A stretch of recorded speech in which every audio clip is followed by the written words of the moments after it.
Hello everybody, welcome to Macro Talk 2. Sorry about the glare. It is Thursday, 2 o'clock in the afternoon on December the 11th. And today is going to be a little bit like flying by the seat of one's pants. I have a lot of stuff I want to talk to you about, and including what we're supposed to talk about today, which is winter macro. But I'm going to leave that till the end and only get to it if we have time, because there's some important things I want to tell you about that I think are going to change the way we do things just a little bit. And it's all good. It's all good stuff. Let me remind you first that tomorrow afternoon at 2 o'clock we have Crystal Art with Harold and I. That's 2 o'clock in the afternoon, and it's a Zoom meeting, so you need an invitation to get there, and you'll find that over on my website, on my blog article from 2 days ago. It's called, what's the address? alanwallsphotography.com/blog/gifts. If you type that in, it'll take you right to it, or just go to my website and find it on the blog page. But yeah, the invitation is over there. The crystal art is for anybody who's interested in photographing crystals that are birefringent to make pretty pictures.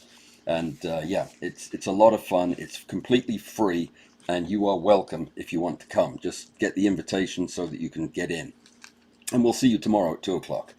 Okay, Saturday, the last after stack of our current series. It's number 37. We're going to be talking about some of the new tools in the 2026 Photoshop release, and we'll be talking about selection tools and things like that. It'll be fun. There are some big changes, and that's what we're going to cover. As of January, we're going to go to, well, really as of December, we're going to go to one after stack a month. We'll keep it going for a while, see if there's interest in continuing. But something I'm going to announce in just a minute will make it clear that we probably don't need to keep doing this twice a month. And I'll explain why in just a second. Okay, that is after stack. That is also a Zoom meeting. If you want to come to AfterStack, the invitation is also in the blog post that I just referenced. If you go over there, you can get that as well. You can also find that on Discord. All right, the competition this month is the wild card. Any picture you want. It's just got to be a macro image, and you're allowed to turn in 2, even if you are a previous winner. So if you have won in the last year, fine. Good for you, congratulations, and you can still put in 2 pictures. And we're going to split up the prizes. If I can get anybody to donate some prizes, that is, we're going to split them up depending on whether or not you're a previous winner. You'll be in one group if you are. If not, you'll be in the other group. We'll talk more about that later. But if you haven't seen last month's competition results video, that is now available on YouTube, and it features none other than Stuart Wood, who was our guest judge, and he did a very good job. Okay, so if you want to find out who won and why, go over there. All right, a Christmas announcement. Christmas is a holiday that we have every year. I understand that we do anyway, and it's on the 25th of December. That's a Thursday. So what I'm going to do this year, because I am traveling on Tuesday, there will be no macro talk on Tuesday because I can't do it from the car, and I'm going to visit my children, so we're just going to cancel it that day. And on Thursday, I have done live streams on Christmas when it was on a Thursday before, but I won't be this year because I will be cooking dinner for my children. I know you'd understand, so that's the plan. There is no macro talk on Tuesday of Christmas week, no macro talk 2 on Thursday. Everything else normally scheduled will go on. So yeah, you'll be good on that.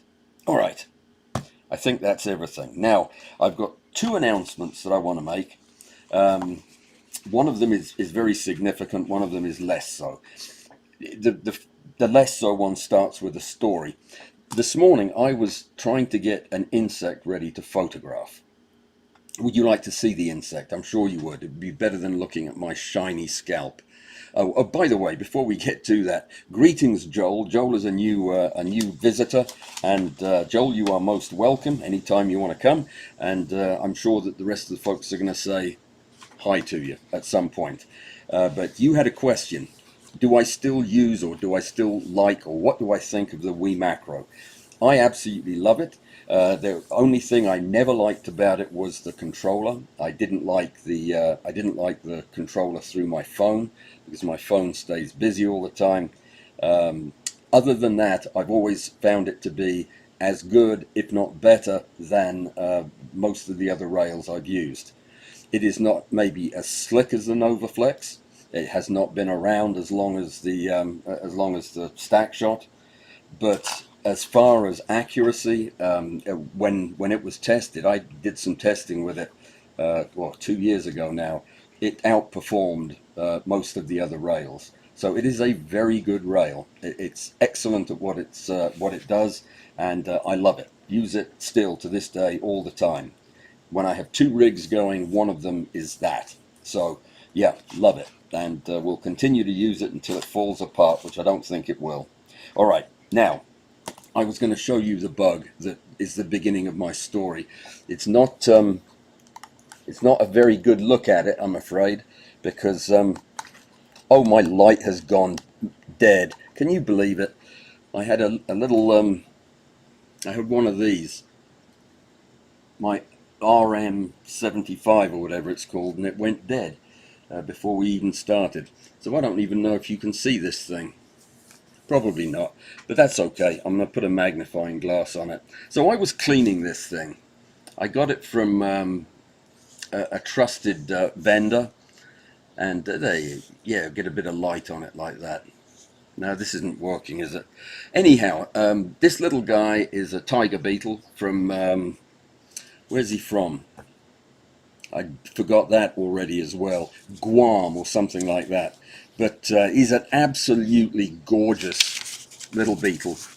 He's got some spectacular markings on his back, and he's deep blue with yellow spots. And yeah, all his legs were missing. They were loose in the package, and one of his antennae had come off. And actually, the biggest problem of all was one of his wings was sticking out from under his right hemielytra. And yeah, it was a complete mess. And I started getting him ready and putting one of his legs back on so far. I'll get the rest of them put back on in due course. But it occurred to me that we talk, or I talk all the time about the cool stuff that we can do at winter time when the weather's bad and we're stuck inside. And it never occurred to me before that that would be a great time to really focus on getting some training in for bug preparation and that type of thing, to make your bug photographs really shine come springtime. So that's what I'm going to do. I'm going to take one live stream. I might do 2 live streams a month, and it'll alternate between Macro Talk and Macro Talk 2. And I'm going to do whatever it is you want to hear about in how to prep bugs, whether it's how to relax them and pose them, or how to clean difficult bugs, or how to clean bees. Whatever it is you want to do, we'll do it. How will I find out what it is you want me to do? And this is the cool part. Cool part for me, not so cool for you. My channel has taken a big hit in the last couple of months with income. We never really had any income to speak of, except for what I get through Patreon. But we've had a few folks move on, and some people are just in a situation where they can't afford to do it anymore. I understand that. But I am going to ask if you have ever wanted to support the channel and think you could do so now with a one-time thing. And it would be great if you could join Patreon, but I understand that a lot of people don't like that. But if you were able to make a small donation to chip in to get me through the rest of the year, that would be most grateful. And what I'm going to do is I'm going to let the folks who feel like chipping in a bit pick out what we do in these insect prep videos, and it will be based on how much you donate. That will be the weight of your request, and then each 2 weeks I'll announce everybody who chipped in for that period, and thank you, and then we'll do whatever it was you wanted to do. It's kind of a messy thing, but you know, it feels a little bit less like me just asking for alms, if you will. So anyway, if you're interested, if you think you want to do that, let me know through by making a donation and telling me what you want me to talk about in the first one. And as soon as I get a couple of recommendations, requests for a topic, I'll get it set up. And these will be live demonstrations from start to finish, showing you everything you need to know to clean, pose, position, photograph insect specimens. One of the reasons I need to ask for the funding is so that I can order some insects too, but that's another point. Okay, that's that out of the way. And the second one is much more important, and it concerns something that you know I'm enthusiastic about, and I've talked about a lot, and that is artificial intelligence and the way it intersects, overlaps with what we do in our photography. I'm putting that little tiger beetle back there so I don't knock any of his legs off. He doesn't have that many left. So here's another story. I'll tell you another story. When I was a couple of years into this, about 5 years ago, a couple of people came to me and said, you know what would really be useful would be if you would find some way to take all of the stuff you've done, the videos, the demonstrations. I hadn't done much live streaming then. In fact, I hadn't done any, but had lots of articles on my website, that type of thing. Would be to catalog that information so that a newcomer like Joel, who was coming to the channel for the first time, could find the material that I had done on various topics, because I have done thousands of hours of material, and I have something like 600 videos and that many articles and over 300 live streams, which are all educational now and have been for a couple of years. So all of that material is out there, but there was no way to find what you were looking for because it was such a mess. My titling was terrible and my keywording was terrible, so it was hard to even search for what people were looking for. So I have started several projects, some of them very large and some of them involving volunteers, where I had a group of folks who volunteered get together and begin cataloging my back catalog. But it became very quickly apparent that this was a superhuman task, and that even after all of my volunteers had done their part, there was still too much material for me to go through to be able to make a meaningful catalog that people could use. And it was changing all the time because I was adding material. So it's been very frustrating, and it's been one of the most difficult parts of having this channel, is I feel like I have wasted opportunities to get useful, good information to people who want it in a way that makes sense. Everything changed this Saturday past. We had our Zoom meeting, which is a meeting I do every 2 weeks for the Patreon supporters of the channel. We get together and we sit around and we talk, and we talk about macro photography and microscopes and bugs and whatever is on your mind. And this last weekend, a friend of mine, Patrick, who's a long-time supporter of the show and a very bright guy, who's also an enthusiast of everything AI, asked if he could take a few minutes of time in the meeting to show us something. And I said, of course. And what he proceeded to do was show us a device or a tool that he had built using a readily available computer program on the internet.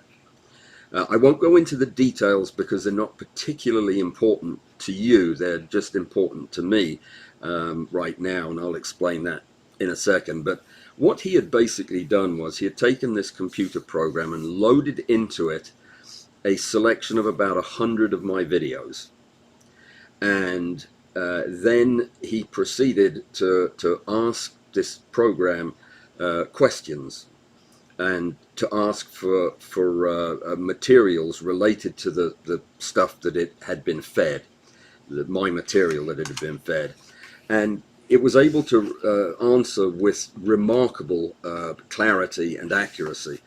Somebody in the group asked how many times I had had a cold since I have had this channel, and it immediately told everybody that I'd had a cold twice and when it was and what the symptoms were and everything else. So it's really crazy how good it was. Well, since then I've done a lot of research, and as good as Patrick's device was, I am in the process of redoing it myself and including all of my content. And that is all. So every live stream, every article, every interview, every video, everything, literally everything, including everything I've written in the last 7 years, is going to be fed into this program. I'll tell you the name of it. It's Notebook LM. It's part of the Gemini family of software products that Nano Banana belongs to. But it will take all of this information, everything that I've ever taught, and it will put it into a database that it sits sentry over. Now, I want to tell you exactly what this thing is and what it's not and how you will be able to use it, because I'm going to be giving it to you. It's not for me, it's for you. It will take those hundreds of hours of live streams, my transcripts of videos, any written posts, scripts, outlines, anything that I have, and comments, competition analyses, question and answer sessions, even materials from any workshops that I've done. And from this, it's going to produce what's called an AI agent, or it's an agentic large language model. But don't worry about that. It will be specific to me. So unlike large language models like ChatGPT, which has been trained on everything in the world, this will have been trained only on my content. And what does that mean? It means that this large language model will be, first of all, doing what it does best, which is managing language. It will understand the way I teach. It already does, because it's ingested quite a lot of stuff already. It will understand my terminology and what I mean by it. It will remember everything I've ever said for 7 years, and it will answer questions that are asked of it in my voice. Not my voice that you hear, but my voice as in the way I write. People will be able to retrieve concepts and ideas and blocks of content from anywhere in that time period, and as specific as the prompts you give it. It can organize the material that it gives you into summaries, guides, infographics, checklists, tutorials, whatever it is you want. You can even cross-reference topics from year to year. And I'm going to give you some examples of exactly the kind of thing that you'll be able to ask it. You don't need to know anything about computers. You will be speaking to this thing as if it were a person, or typing to it as if it were a person. And it's going to be a huge breakthrough for anybody who wants to learn macro photography from me. And I'm going to give a disclaimer in a few minutes. But before then, let me kind of sum up what it does. It's a personal knowledge engine that's built around my entire back catalog. It is searchable, askable, explorable, and it's something that no human could ever have come up with to this extent. I mean, there's going to be so much detail in it that it would have been literally impossible for me to do. It will not, excuse me one second, I hate to do this, but I'm going to do it anyway. I still have sinusitis, and my nose is running, and I can't do anything about it. So it won't hallucinate. If you use a large language model now, you're probably frustrated and familiar with how it can hallucinate when it doesn't know an answer. In this case, everything that it says is going to be hard tied back to my transcripts. So it will not hallucinate because it can't. It doesn't have the connections that it would need to hallucinate. It will only reflect what I have said, my examples, my reasoning. It won't make stuff up. It can't replace me. It can just summarize or give you back everything that I've done. It's still in development, but let me tell you that the working model so far is absolutely jaw-dropping. It just amazes me how good it is. And one of the other things that I'm going to be using it for, besides giving it to you as a tool, is I'm going to be using it to correct errors from the past or inconsistencies over the years, and I'll explain that in a minute. So this was then a problem that I could never solve. I have tried to, for half a decade, I have tried to build a tool that you guys could use, and haven't got anywhere close to it. The key to remember here is that you treat this thing just as if it were any other large language model, which means there is some skill in how you ask it questions. And I'm going to provide for everybody. I'm making a web page that will be the home for this thing. You can click on it, you'll be able to get to it from the Walls app. And when you get there, there'll be a place for you to type your prompt, which is the same thing as a question. You'll type it in there, but there will also be an extensive question and answer section that you can get answers to your questions. There'll also be some instructions on how to write the prompts and what you can expect in return. And it will give you detailed information on how to interact with it to get the most out of it.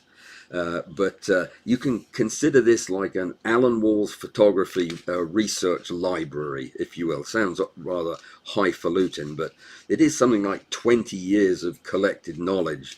You know, that's a lot of words that I've used in that amount of time.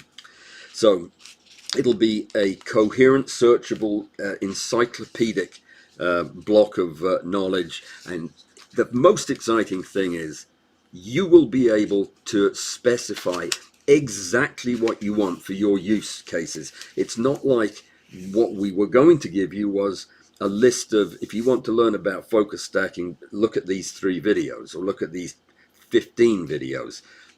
This is going to be totally different from that. Like these are a few of the prompts. Here are a few prompts that you could use. This system will be able to answer a question like, where did Alan explain telecentricity? You can ask it that, and it will pull within a minute, it'll pull every example of when I talked about it, whether it was a live stream or a video or an article, and it will rank them, if you want, in order of the comments that they received. Which one, order them, the ones that received the most positive comments, that the article was helpful, and it will be ranked in that way. It can summarize every time I mentioned a particular lens. The Nikon 200 f4, that would be a long list, but every time I mention a lens, it will give you the when I mentioned it, the context. You'll be able to build a study plan. If you're a beginner to macro photography and you want to know how to get started, it will build a lesson plan around my content and direct you to the videos that you need to see, the articles you need to read, in the order that you need to do so to get the bang for your buck out of the content. This is all free though. It would be able to tell you, if you asked it, how has Alan's approach to lighting tiny subjects changed since 2021? What does he do differently in 2025 than he did back then? And it will give you a breakdown of everything that I've been inconsistent on or changed my mind on. It'll allow you to learn from years of content in as compact a way as you want. If I had this tool for my writing of content all this time, it would have made my job something completely different. But unfortunately, I didn't. But there you go. So everything that I've ever taught is not just findable, but understandable and searchable. It'll reduce redundancy, so you'll be able to see what you've already learned, and it won't give you the same stuff twice. And yeah, it's going to be a real amplifier, I think, for the usefulness of this channel. I've only ever done this because I wanted to share with you guys what I have learned about this stuff, and I'm excited and passionate about it. It's why my live streams now are all lessons, except this one, which is just advertising, I suppose you could say. All of them are covering a block of content that I think is important, and that's always been my goal. So this simply makes it easier for me to give you all of that information on an as needed basis. You just, whenever you want it, you've got it. Let me see. There are a couple of things though I really want to make super clear, and this is probably the most important of those. I want to be completely upfront about what this isn't. This isn't a reference work. This isn't a textbook, or this isn't going to be perfect. The reason it's not perfect is because I'm not perfect, not by a long way, and I have made mistakes, and there are inconsistencies. I have taught things in the past that I no longer believe are true, and a couple of things about this that are real important. When you use this tool, you need to be aware of the fact that some of the information that it could give you will be based on things that I got wrong. That's one of the things you need to remember. So if it's super important, if you're writing a paper, or if you're if you're buying an expensive piece of equipment that you're researching, then this is one place that you can look, one piece of information you can get, but you should probably double check it like you would anything else. However, because this tool is also accessible to me, I'm going to use it to go back and find all those errors and correct them.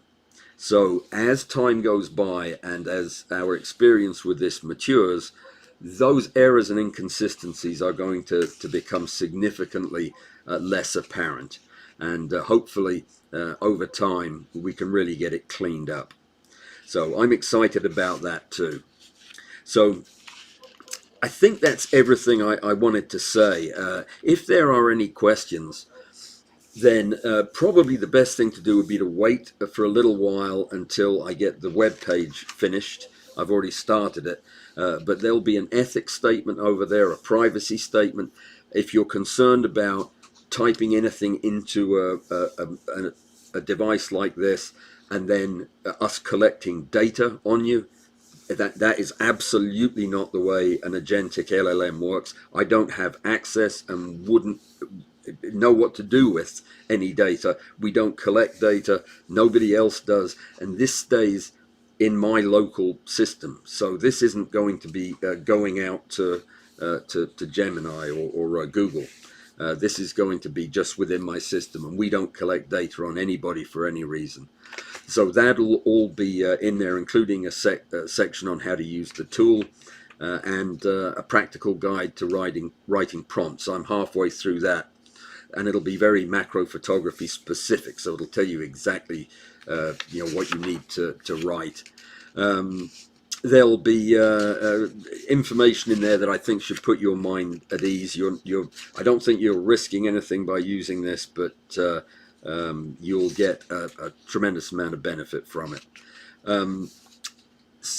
One last thing I would point out, having looked at the one that Patrick built, it's important to point out that this thing is as powerful as you make it by your prompt. For example, if you were interested in, say, telecentric lenses, and you wanted to be able to put together an infographic, one of those nice posters with a flowing narrative about what this is that you're talking about, it will make that for you based on what I've said.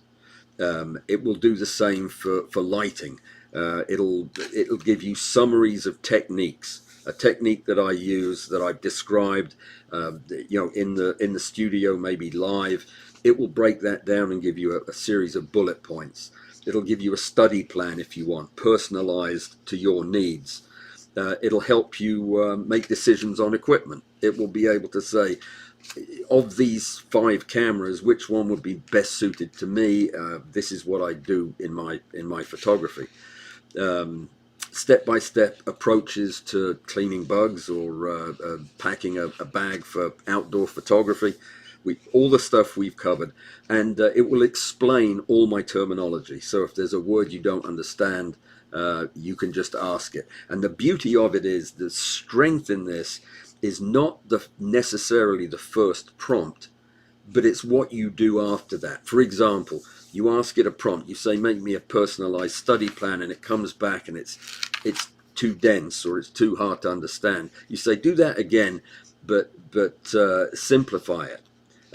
Give me that feedback again, but do it as if you were talking to a 10-year-old. And it will do exactly what you want. If you want it to talk to you like you're a PhD optical engineer, it will talk to you that way, and respect your knowledge that way. So you will be able to interact with it in a way that is meaningful to you, and you can dig and dig and dig. If you don't get what you want at first, you can revise your prompt and dig a little bit deeper.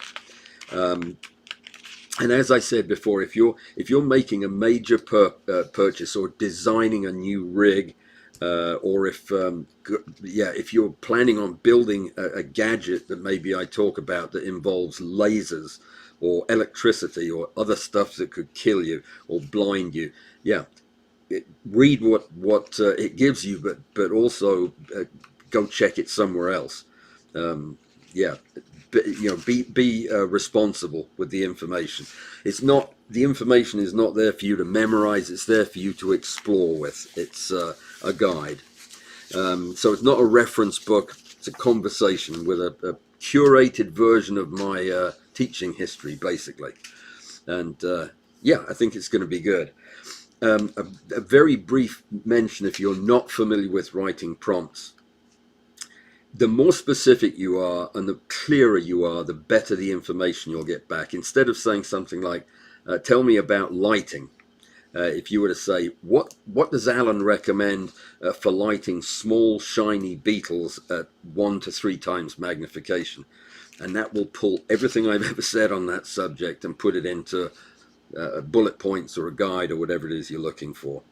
It's always good to say your experience level. If you're brand new, say you're brand new. Explain this to me as if I'm a beginner, or give me an advanced explanation using optical terminology if you want, or show me both the simple answer and the detailed answer. It'll do both if you ask it to.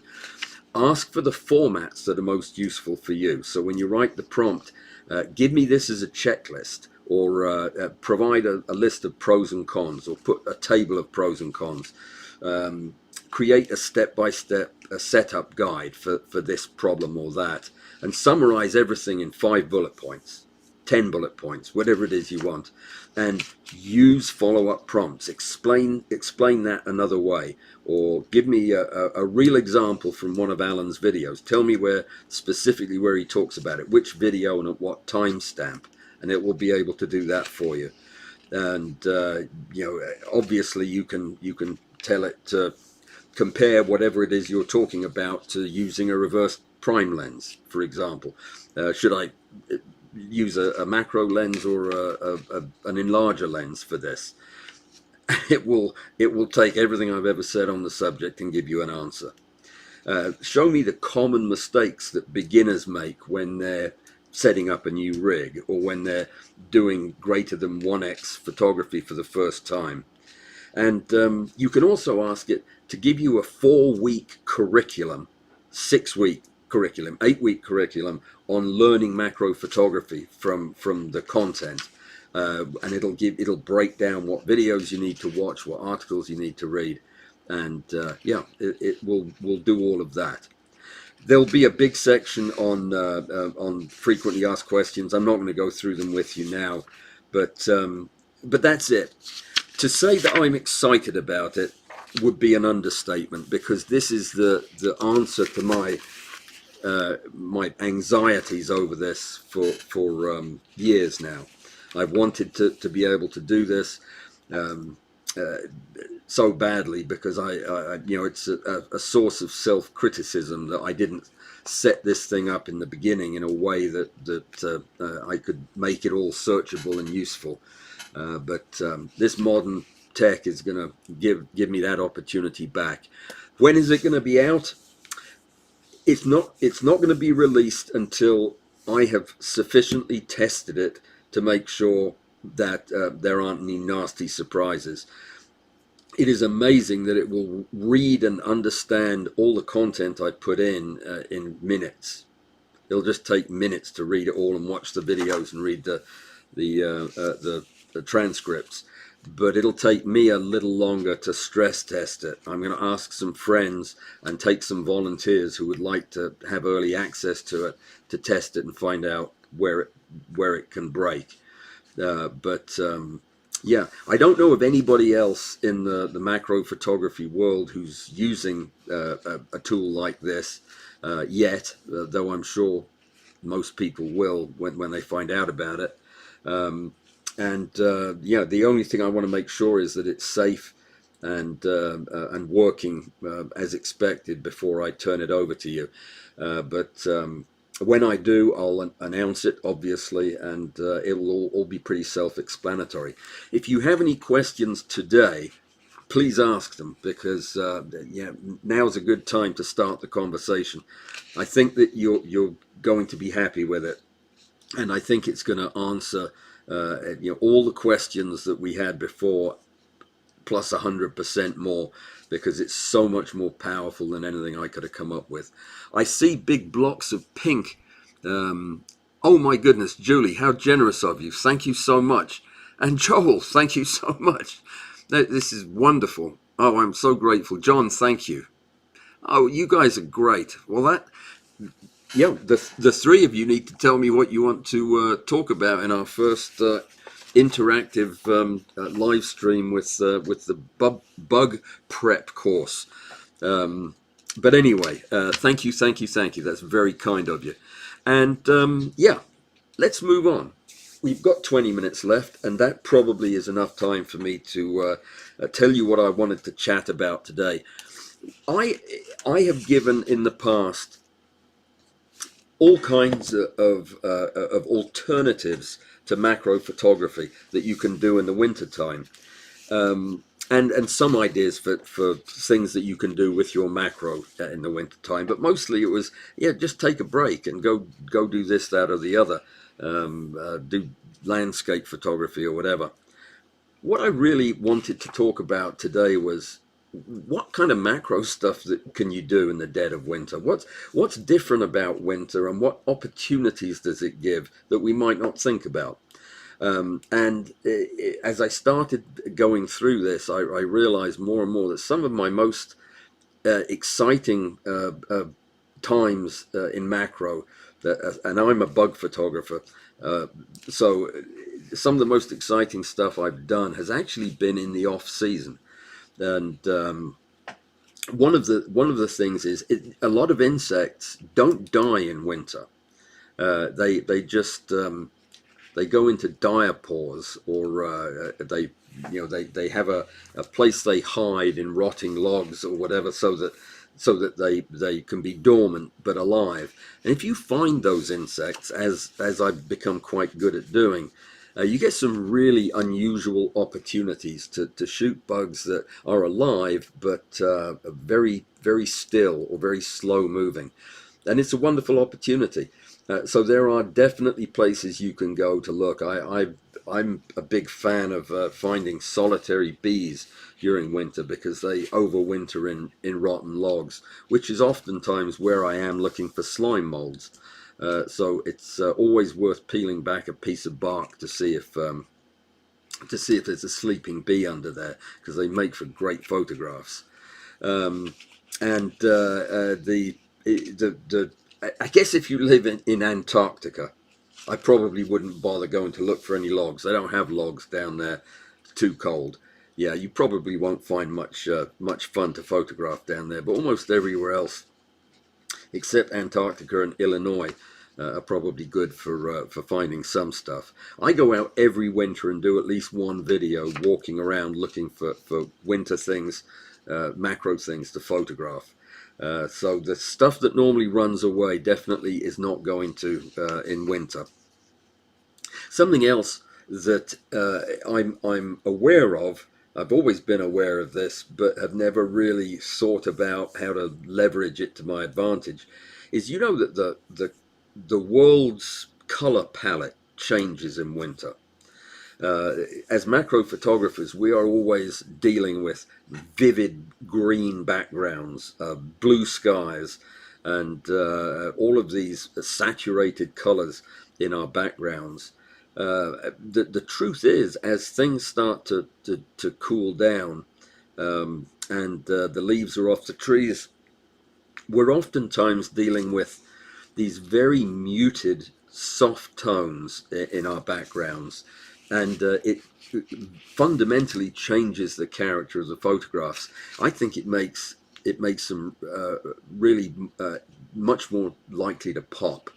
You get these muted, neutral grays and whites and ochres, and soft winter light that's coming in very grazingly off the ground, where you don't get a lot of deep shadows and harsh angles. Everything is kind of soft, and that's lovely. That can be wonderful. So I actually had some examples pulled out of stuff that I've shot in winter, and I'll show them another time because it'll just be too hard to get to them right now. But yeah, think about how the palette changes, and take advantage of it. Have some files of winter macro pictures, and you'll see what I'm talking about. Another thing, we're all into crystals here, or I am anyway, since we've been doing these, and there's a lot of natural crystal stuff that happens when it gets really cold outside. Whether it's photographing the stalactites, what are they called? The things that hang down, the icy spikes that are going to drop through your skull if you photograph them below. Yeah, those things, gorgeous. Frost on windows, hoarfrost. That's not what you think I said. It's the Hoare, frost. The kind of condensation you see on windows and the like at winter time. Even ice crystals, snowflakes, all of these things can be photographed. Now, it's challenging. I once built a refrigerated cubicle to photograph snowflakes in, and excuse me, it didn't work at all. So I won't teach you how to do that, but yeah, there are plenty of good books on how to photograph snowflakes, and some of the pictures are absolutely fantastic. So yeah, think about that. There's not a lot in common between the kind of crystals you'd photograph in winter out in the real world and the stuff that we photograph in the studio with birefringent materials, but a lot of the techniques are very similar. and you know, if you've already learned how to do that, you'll be well prepared. It's worth thinking about if you are going to go out and photograph, you know, the heart of winter. There are a few things you need to bear in mind. One thing is you need to be aware of how metering and setting your camera up to take pictures when everything is white takes a little skill. If you think about it, your camera is trying to correct the exposure to a mid grey, and when everything in the picture is covered in bright, brilliant white from the snow, you're going to have exposure issues. So there are tricks to photographing in a predominantly white scene like that, and it's worth taking a bit of time to read up on that. If you're going out in winter, whether it's to photograph soap bubbles, have you ever seen soap bubbles freeze outside? Where you blow a soap bubble and just hold it up in the air and the thing freezes. Most beautiful thing. To shoot video of it as the ice creeps up over the soap bubble. A lot of fun to do. This one I have done. But if you're going out, even if it's only to spend a few minutes, if the cold you get is anything like the cold we get here in Illinois, then yeah, definitely hand warmers, anti-fog filters for your camera, insulated batteries. Where do you keep your batteries when you go outside to take pictures in the cold? That's a question. You have to answer it. Oh, I forgot. I can't hear you. The answer is in your pockets. Put your batteries, your camera batteries, in your pockets. If you can keep them close to your body and close to the heat of your body, they'll last a lot longer. If they get cold, they won't last at all, and you'll be changing batteries all day. How do you keep a focus stacking rail functioning in the freezing cold? Well, you don't. You shouldn't have taken it outside in the first place. But yeah, if you did, again, it's all about protecting the batteries, and even keeping the device in a little shielding. I actually have a piece of foam that I cut out for when I take the rail outside, but I've never actually taken it out in that kind of cold weather. Why would you? It's just too cold. Know how to get condensation off your lenses. Have you ever grabbed a camera from indoors and gone outside on a cold day, only to discover you had a rind of ice on your lens that was impossible to get off? Well, it's not impossible to get it off. You need to know how to do it, though, and how to treat your cameras very carefully when you're going from hot to cold. So there's a lot to be said for just embracing the fact that, you know, the usual macro is not out there. Trees without foliage on them make for interesting pictures. Like I said, insects that are dormant or sleeping for the winter can be fascinating. If you end up saying, no, the heck with that, I'm going to stay indoors, then the things we've talked about earlier this year, there's so much. I could spend the entire winter just photographing what's on my desk right now. If I included the drawers, I could spend the rest of my life photographing what's here. So there are no shortage of things. Seeds is one of my favorite things to shoot.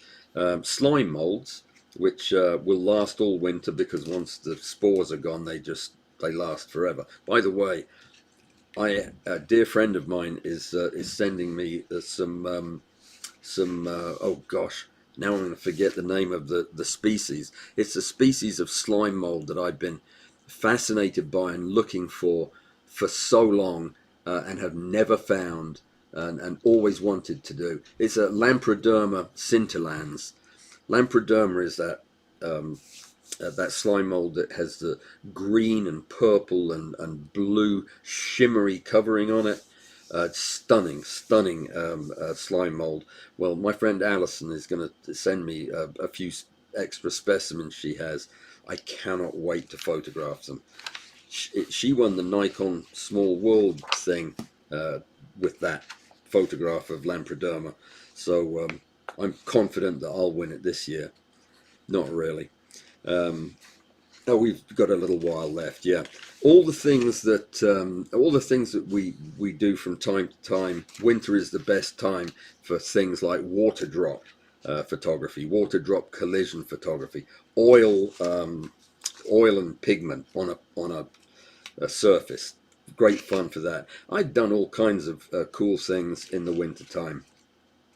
You can do stuff around the house, like I said, spices, flowers, yeah, junk from your drawer, soap bubbles. They're tremendous fun to photograph. They don't have to be frozen either. Crystals of stuff from around the house, salt and sugar and the like. Plastics that are birefringent, knives and forks, that type of thing. All kinds of stuff that you can do and get creative with. It's also a great time to explore lighting options in the studio when you're less hurried. You might not have any obviously probably not going to have live insects to photograph, but it's a great time to just take a piece of blue tack and learn some new techniques with your lighting. How do you rim light in macro?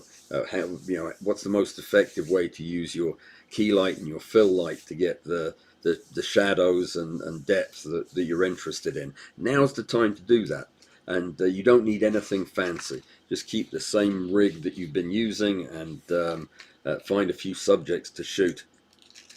It's a great time to experiment. Excuse me, I thought I was going to sneeze. I still might. It's a great time to experiment with color. If you've never used color gels for your lighting, yeah, now's a great time to pick a neutral subject or something. I have these little cubes that have different colored sides on them, like a Rubik's cube, only tiny. And I'll put them on my stage and I'll light them, all different kinds of angles.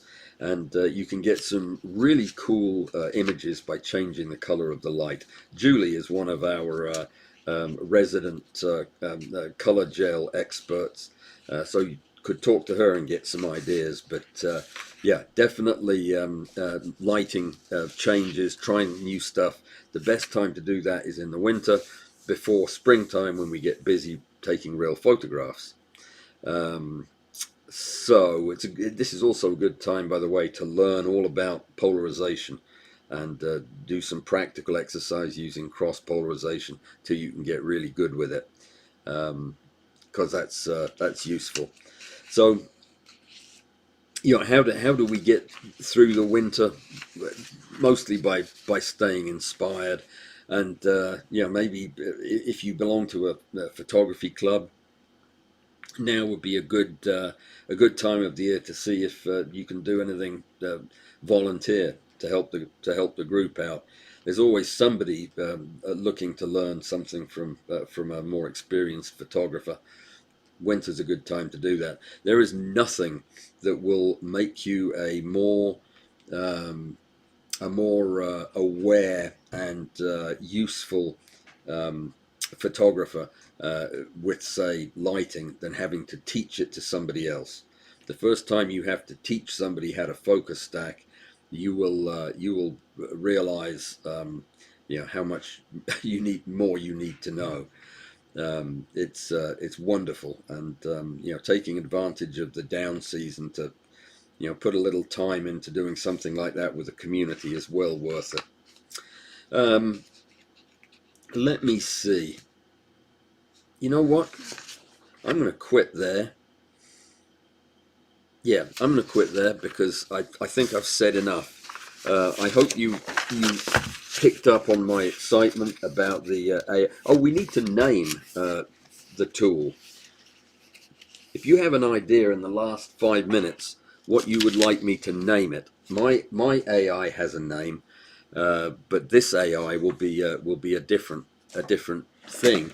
So we need to come up with a name so that you can refer to it without being rude. What do you want to call it? Pixel. That's been taken, hasn't it? Let's see. 14 likes out of 28 people. That means half of you didn't like anything I had to say. Fair enough. Half is better than none. Very good. Give me some names, guys. Sinuforce nasal spray. You know, I've never heard of that before, but I'll give it a try if it will stop my sinuses draining. What a horrible week it's been. I've had this thing for 8 days now, and yeah, it's a little better today, but it got better one day last week and then got worse again. So let me see. Okay, I'm gonna have to read through. Oh, Zeno asks, will it translate answers to other languages? Yes, of course. Yes, it will. What language would you like it in? It will translate to other languages. Macros of snowflakes, says David. Yes, absolutely. And thank you again, Julie. So kind. And John. Grow your own slime molds during the winter. Absolutely. Bark, not as in woof, bark as in the stuff that wraps around trees. Spores are almost ubiquitous on that. Get the right piece of bark, keep it in a moist chamber in a warm place, and you will frequently grow slime molds of your own in the house. I did it all last winter.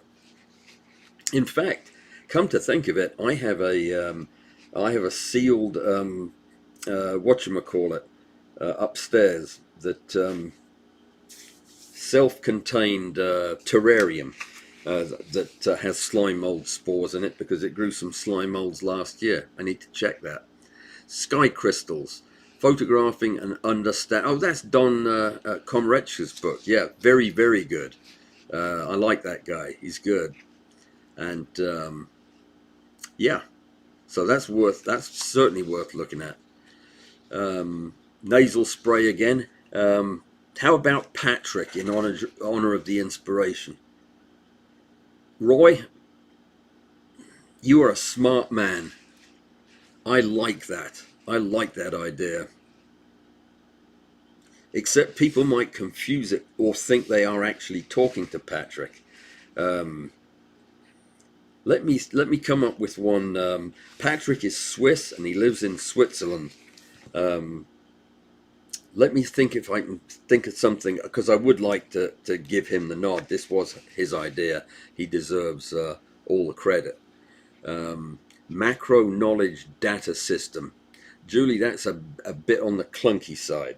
Don't you think? Artificial Alan. These are good ideas.